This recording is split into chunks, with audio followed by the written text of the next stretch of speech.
천년 전 고려는 어떻게 그 넓은 땅에 흩어져 있던 강력한 호족들을 통제했을까요? 단순히 힘으로 찍어들은 게 아니라 정말 정교하게 설계된 시스템을 이용했습니다. 오늘 저와 함께 낡아 보이는 이 한문 기록을 한 글자씩 뜯어보면서요. 마치 체스판 위에서 말을 움직이듯 지방 세력을 다뤘던 고려의 그 놀라운 통치 기술, 그 핵심 설계도를 한번 들여다보겠습니다. 네, 바로 이 한문 기록이 오늘 우리가 풀어볼 핵심 열쇠입니다. 와, 딱 봐도 좀 복잡해 보이죠? 괜찮습니다. 지금부터 이 문장을 딱 세 부분으로 나눠서 그 안에 숨겨진 고려의 지방 통제 전략을 하나씩 아주 명확하게 파헤쳐볼 겁니다. 진짜 무슨 암호 해독하는 것처럼 말이죠. 자, 고려를 세운 태조 왕건의 가장 큰 숙제는 뭐였을까요? 바로 호족이었습니다. 각 지역을 꽉 잡고 있던 강력한 지방 세력들이죠. 이들을 어떻게 다루느냐에 따라서 나라의 운명이 갈릴 수 있었어요. 그래서 고려가 내놓은 첫 번째 해법이 바로 이 기인제도라는 겁니다. 그럼 사료의 첫 번째 구절부터 한번 뜯어보겠습니다. 첫 구절입니다. 여말토의 능우령, 치사자 이렇게 시작하는데요. 여기서 원문에는 여말, 즉 고려말이라고 되어 있지만 전체적인 내용을 보면 신라말을 뜻하는 나말, 로말로 보는 게 맞습니다. 이 구절의 핵심은 이거예요. 신라말에 각 지역을 다스리던 토인, 그러니까 호족들에게 고려가 호장이라는 공식적인 직책을 줬다는 내용입니다. 여기서 딱 세 단어만 아시면 됩니다. 먼저 토인, 이건 바로 그 지방 호족을 말하는 거고요. 호장은 그들에게 준 공식 직책 이름입니다. 근데 여기서 제일 중요한 한자는 바로 이 사자예요. 우리가 하사하다 할 때 쓰는 바로 그 글자거든요. 이게 무슨 뜻이냐면 왕이 신하에게 무언가를 내려준다는 의미예요. 그러니까 호족의 힘을 인정은 해주겠는데 그 지위는 어디까지나 왕이 내려준 거다. 이걸 아주 명확하게 못 박은 거죠. 이런 식으로 그들을 중앙정부의 체제 안으로 싹 끌어들인 겁니다.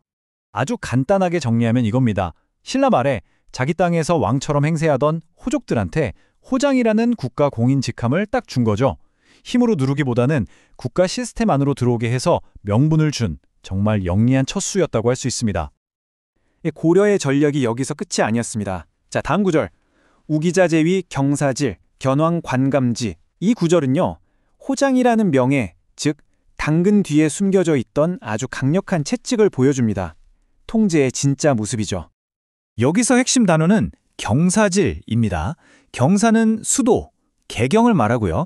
질은 인지를 뜻합니다. 그러니까 호족의 아들, 아우들, 즉 자제들을 수도인 개경의 인질로 데려와서 살게 한 거죠. 이게 바로 기인제도의 본질입니다. 근데 여기서 그치지 않고 견왕감감지, 즉 왕이 보낸 관리가 그 인질들을 또 감독하게 했어요. 이건 뭐 이중으로 족쇄를 채운 셈이죠. 이 구절의 뜻은 아주 명확합니다. 지방 호족에게 호장이라는 명예로운 자리를 주면서 동시에 그 아들들은 수도에 잡아두는 거예요. 혹시라도 딴 마음 품고 반란을 일으킬까봐 안전장치를 걸어둔 거죠. 당근과 채찍을 정말 절묘하게 동시에 사용한 아주 정교한 전략이었습니다. 자, 이제 사료의 마지막 구절입니다. 지성종씨. 이 부분은 이 치밀했던 권력 게임이 결국 어떻게 끝나는지를 보여줍니다. 시간이 흐르면서 중앙과 지방의 힘의 균형이 어떻게 완전히 뒤집히는지를 말이죠. 이 표를 보시면 권력이 어떻게 이동했는지 한눈에 딱 들어옵니다. 자, 첫 번째 글자 영, 령. 이건 말 그대로 뭐뭐고 하여금 무엇 하게 하다, 즉 명령한다는 뜻이에요. 중앙정부가 지방에 직접 명령을 내리기 시작했다는 거죠. 그럼 무슨 명령을 했을까요? 바로 거호장, 호장을 추천하고 임명하는 권한을 중앙에서 보낸 관리가 갖도록 한 겁니다. 이건 뭐 호족 입장에선 가장 중요한 권한을 그대로 빼앗겨버린 셈이죠. 그리고 결정타가 바로 마지막 글자 강입니다. 지위를 낮춘다, 떨어뜨린다는 뜻이거든요. 한때 자기 지역의 왕이나 다름없었던 그 호족이 이제는 중앙의 명령을 받는 일개 행정실무자, 즉 향리로 격화된 겁니다. 이걸로 게임은 끝난 거죠. 지금까지 기인제도를 통해서 고려가 지방 세력을 어떻게 다루었는지 봤습니다. 이제 또 다른 정말 독특하고 영리한 제도를 살펴볼 건데요. 바로 사심관 제도입니다.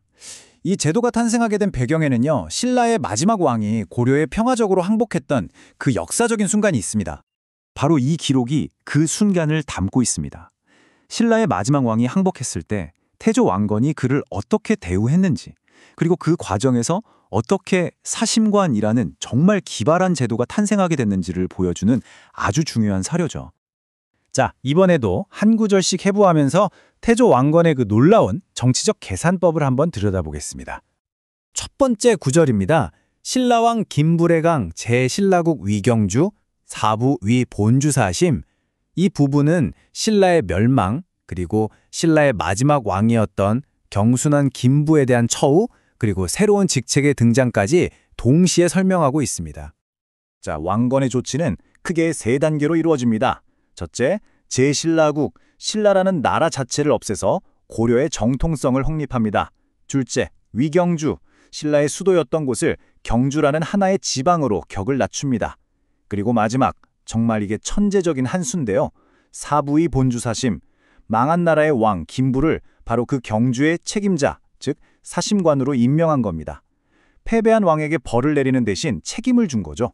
이건 신라 유민들의 마음을 달래면서 동시에 경순왕 스스로가 옛 신라 땅을 통제하게 만든 정말 뛰어난 정치적인 설계였습니다. 그러니까 정리하자면 항복한 왕을 그냥 폐위시킨 게 아니라 그의 고향에 대한 책임자로 임명했다는 겁니다. 바로 이 순간 역사상 최초의 사심관이 탄생하게 됩니다. 그럼 이 사심관은 구체적으로 어떤 일을 했을까요? 그리고 이 제도는 어떻게 더 확대되었을까요? 바로 다음 구절에 그 답이 나와 있습니다. 여기서 지는 단순히 안다는 뜻이 아니라 책임지고 관리한다는 강한 의미를 가집니다. 심지어 사심관에게 자기 고향의 관리 임명권까지 준 거예요. 그런데 더 중요한 구절은 역효지, 즉 이것을 본받았다는 부분입니다. 경순왕의 성공 사례를 모델로 삼아서 이제 고려를 세운 공신들에게도 똑같이 적용한 거죠. 중앙의 고위 관리가 된 공신들을 각자 자기 고향의 사심관으로 임명해서 그 지역의 일을 책임지게 한 겁니다. 자, 이제 우리가 살펴본 두 제도를 나란히 놓고 비교하면서 고려의 거대한 통치 설계도를 완성해 보겠습니다. 이 표를 보면 두 제도의 차이가 아주 명확하게 보이죠. 긴 제도는 지방에 있는 호족의 아들을 서울로 데려와 인질로 삼는 비교적 직접적이고 강압적인, 말하자면 채찍 같은 방식이었어요. 반면에 사심관 제도는 이미 중앙관리가 된 유력 인물에게 그의 고향에 대한 통치 권한과 책임을 함께 주는 당근 같은 방식이었습니다. 하나는 가족을 담보로 충성을 요구했고 다른 하나는 고향을 담보로 충성을 유도한 거죠. 대상과 방법은 달랐지만 지방을 중앙의 통제 아래 두려는 목표는 정확히 같았습니다. 그리고 사료의 마지막 구절, 심관시차가 이 모든 것을 증명합니다. 심관은 이로부터 시작되었다. 신라의 항복이라는 역사적인 사건이 고려만의 아주 독창적인 통치 시스템을 탄생시킨 그 순간을 딱 못 박는 선언인 셈이죠. 자, 그럼 오늘 내용을 정리해 보겠습니다. 고려는 지방 세력을 무작정 없애는 대신 시스템 안으로 통합하는 방식을 택했습니다. 기인 제도는 가족을, 사심관 제도는 고향을 지렛대로 사용했죠.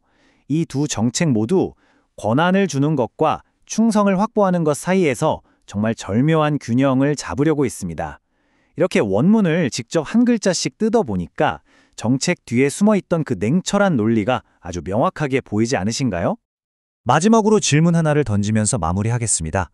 여러분 생각에는 한 세력을 통제하기 위해 더 효과적인 방법은 무엇일까요? 그 아들을 곁에 인질로 묶어두는 것일까요? 아니면 그의 고향 전체에 대한 책임을 맡기는 것일까요? 고려의 선택은 오늘날 우리에게도 권력과 통치의 본질에 대해 많은 생각을 하게 만듭니다.